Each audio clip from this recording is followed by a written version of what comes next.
Welcome to Evolution Episode 1. A quote from Matthew Tave. If there was only smart people, who would do the hard labor, as well as entertain?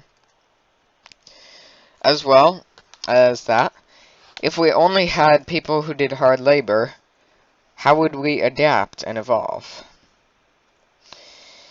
This is Episode 1 of Evolution.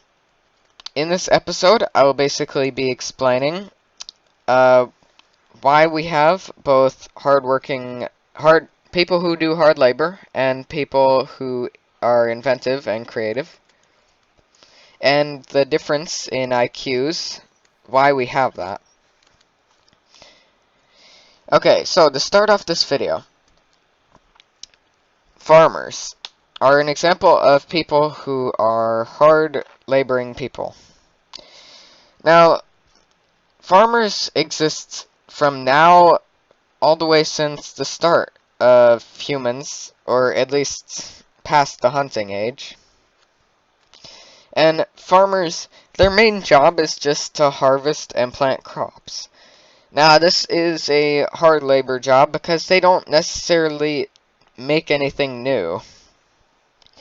Over their course of their work, they will usually just plant and harvest. And in this process, they make food for our society.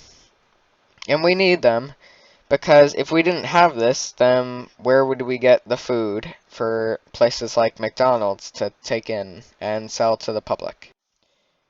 Along with this example of someone who does hard labor, we have examples of people who are creative and inventive. Now, a person who is creative or inventive would usually create something that might have a chance at helping our adaptations and our evolution for society. They might help evolve our technology and help us get more technologically advanced, or they might help in any other aspect. Along with this, we have people who find out knowledge by testing. And these people are also people who aren't necessarily hard laboring, but they do use their brain in most of what they do. And it usually requires being smart, basically.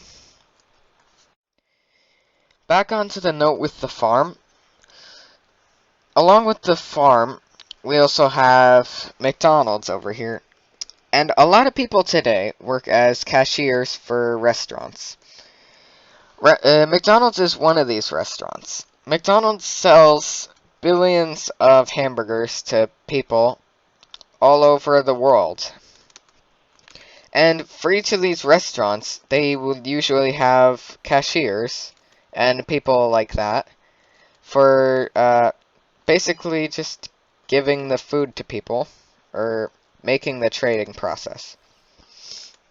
Now, there is a large amount of these people, and it doesn't necessarily take skill for them to do what they do.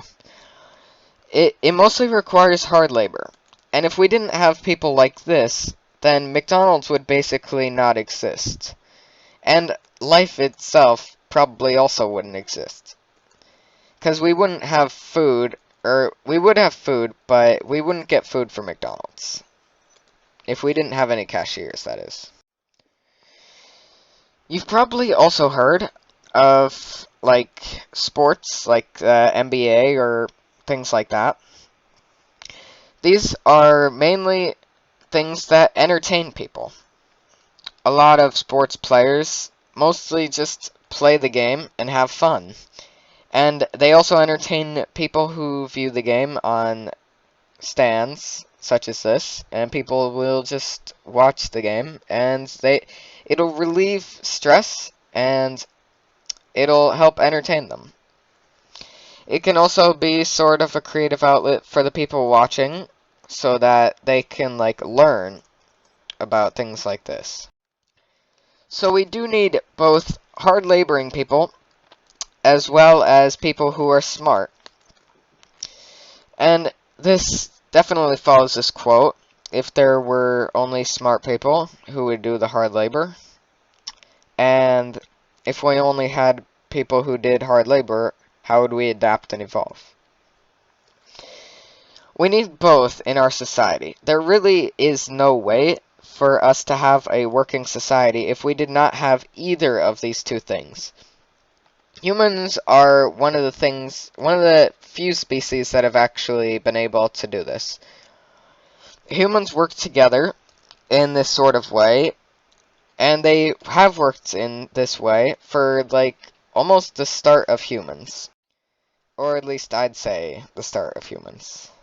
I'm not exactly sure if that's true. I'm not sure how long we had hard laboring people and smart people because, you know, I don't read. I don't know how to read. But anyway, humans are one of the most, or are the species with the most power out of all the species on the planet Earth. And I feel like in this evolution, this specific pattern of hardworking and intelligence really do help. It is a large part of our evolution cycle, and if we did not have it, then the humans probably wouldn't even be the highest species in the world. This may be a short video, but that is the end of episode 1 of Evolution. I hope I changed your perspective with this video, and I will be creating more videos like this in the future. If you've liked this video, then obviously you might want to click that like button down below this video, and comment which part of this video you find most interesting, and share your thoughts on like evolution in general. This has been Jeremy Butter, or Mind of Jeremy. Thank you for watching, and see ya.